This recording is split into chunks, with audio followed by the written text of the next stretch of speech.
السلام علیکم ورحمۃ اللہ وبرکاتہ۔ ناظرین کیسے ہیں؟ امید ہے کہ حضرات خیریت سے ہوں گے۔ آپ کی خدمت میں آج لے کر آیا ہوں درس حدیث کا سبق نمبر 1۔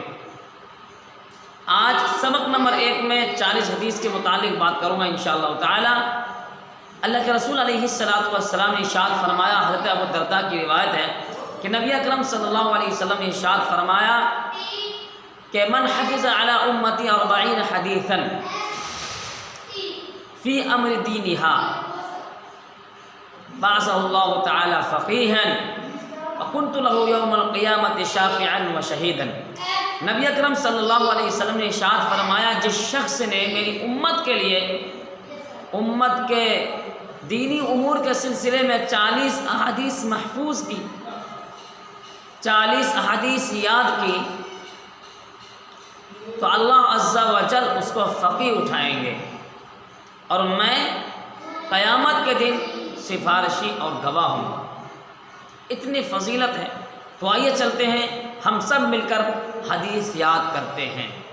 حدیث نمبر 1، قال النبی صلی اللہ علیہ وسلم انما الاعمال بالنیات۔ نبی اکرم صلی اللہ علیہ وسلم نے ارشاد فرمایا، اعمال کا دار و مدار نیتوں پر ہے۔ انما الاعمال بالنیات، اعمال کا دار و مدار نیتوں پر ہے۔ جیسی ہماری نیت ہوگی ویسے ہمیں پھل ملے گا۔ حدیث نمبر 2، قال النبی صلی اللہ علیہ وسلم خیرکم من تعلم القرآن وعلمہ۔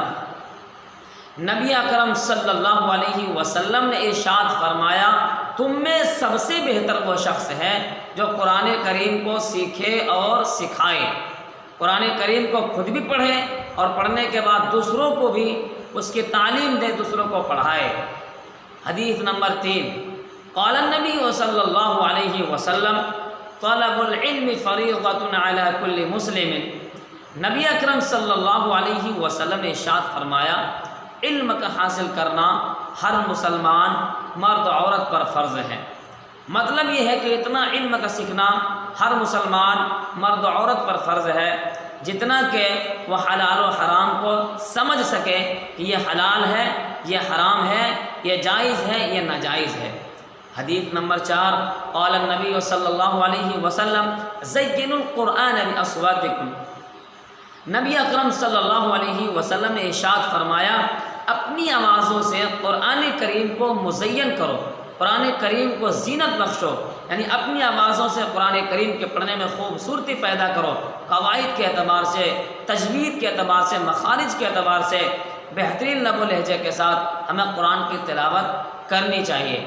حدیث نمبر 5، قال النبی صلی اللہ علیہ وسلم من صمت نجا۔ نبی اکرم صلی اللہ علیہ وسلم نے ارشاد فرمایا، جو خاموش رہا اس نے نجات پائی۔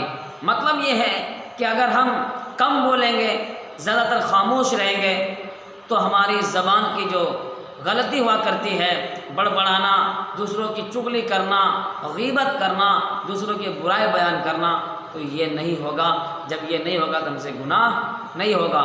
حدیث نمبر 6، قال النبی صلی اللہ علیہ وسلم لا یرحم اللہ من لا یرحم الناس۔ نبی اکرم صلی اللہ علیہ وسلم نے ارشاد فرمایا، جو شخص لوگوں پر رحم نہ کرے اللہ تعالیٰ بھی اس پر رحمت کا معاملہ نہیں فرماتے ہیں۔ جب تک ہم دنیا میں لوگوں کے ساتھ درگزر کا معاملہ نہیں کریں گے، لوگوں کی کوئی غلطی پر ہم عفو درگزر نہیں کریں گے، تو اللہ تبارک و تعالیٰ بھی ہمارے اوپر رحمت کا معاملہ نہیں فرمائے گا۔ حدیث نمبر 7، قال النبی صلی اللہ علیہ وسلم لا يدخل الجنۃ قاطع۔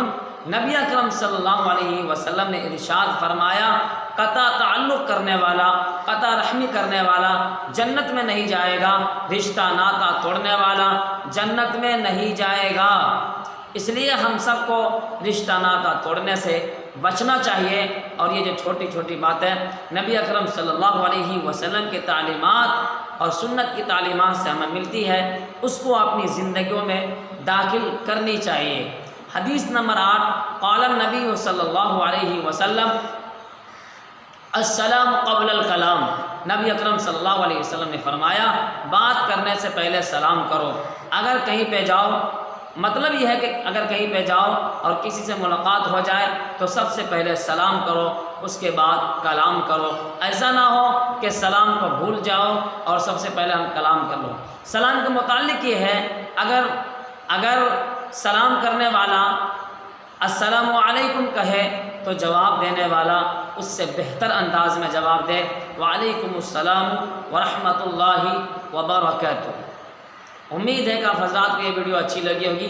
اگر ویڈیو اچھی لگے تو ہمارے چینل کو سبسکرائب ضرور کریں، بیل آئیکن گھنٹی کو دبا دیں اور لائک کرنا بالکل نہ بھولیں۔